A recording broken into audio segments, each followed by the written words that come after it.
স্রষ্টা এমন সৃষ্টি একবারই তৈরি করেন, খুব যত্ন করে তৈরি করেন, দ্বিতীয়টি আর হয় না। শোন, ভালো পাত্র তো সবসময় পাওয়া যায় না। খুব ভালো একটা পাত্র পেয়েছি, মেয়ে রাজি হলেই হবে মারে।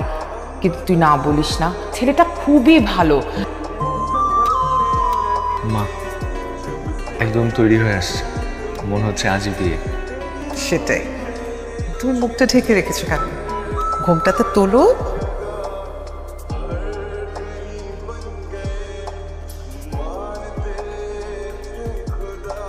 কাকিমা, আপনার ছেলেকে যা বানিয়েছেন না, পুরো শোকেসে সাজিয়ে রাখার মতো। কি সুন্দর চোখ, টানা টানা ছেলেকে থেকে চোখ, আর লিপস পুরো মাখনের মতো, এত সুন্দর। আমার লাইফে আমি কখনো দেখিনি। দেখছো কাকিমা,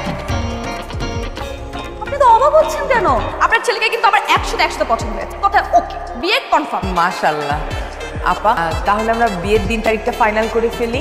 ফাইনাল করার আগে ছেলে মেয়ে একটু আলাদা কথা বলুক। অবশ্য আমার স্বামীর তো খুব লাজুক। আপনি যেমন গোছানো, আপনার রুমটাও তেমন গোছানো। তবে আমি কিন্তু আপনাকে দেখে বেশ ইমপ্রেসড হচ্ছি।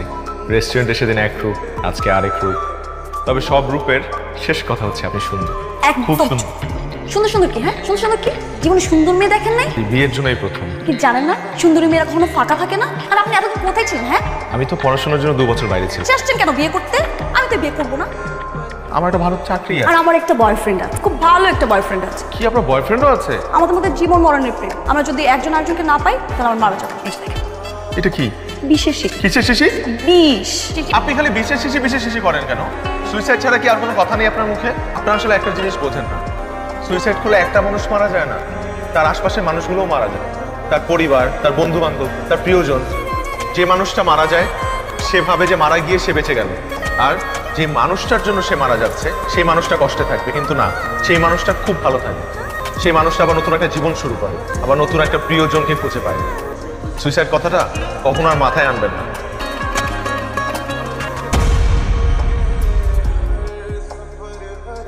কোথায় যাচ্ছেন? বন্দুক। Smile smile.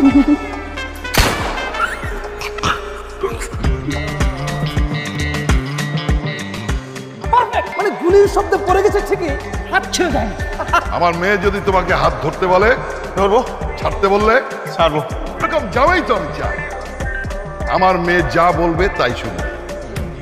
তাহলে বরং একটা কাজ করি, আপনার জন্য একটা সিলেক্টিভ মেয়ে খুঁজে। আপনার কেমন মেয়ে পছন্দ? উঁচা, লম্বা, ফর্সা, খুব সুন্দর?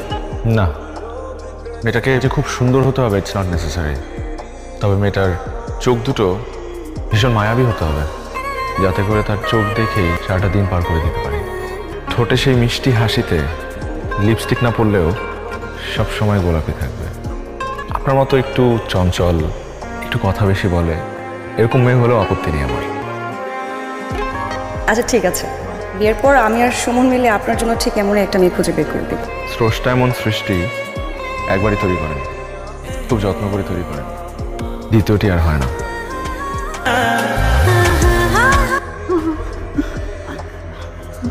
আমার একটা ইচ্ছা, আমার সেই ইচ্ছা তোমরা পূরণ করো। আমি আমার নাতনির বিয়েটা দেখে দিতে চাই। তোমার শেষ ইচ্ছে যে কোনো মূল্যায়ন পূরণ করো। আগামীকালই মাহিয়া সামিরের বিয়ে। কি হলো এটা? আমি কি ভাবলাম আর কি হয়ে গেল? ভাবলাম যে 2 মাস হাতে সময় আছে, এর মধ্যে সুমন আসবে, বাবার সামনে নিয়ে যাবো, তারপর বলবো আপনার সাথে আমি ব্রেকআপ করে দিয়েছি কারণ আপনি ফ্রড ছিলেন, খারাপ মানুষ ছিলেন। আমার সব থেকে বড় ভুল হলো আমি আপনাকে ভালোবাসছি এবং সত্যি ভালোবাসছি। আচ্ছা, আমার প্রতি কি আপনার একটু ভালোবাসার জন্মায় নাই এতগুলো দিনে? কিভাবে জন্মাবে? আমি তো খুব খারাপ, তো ফ্রড।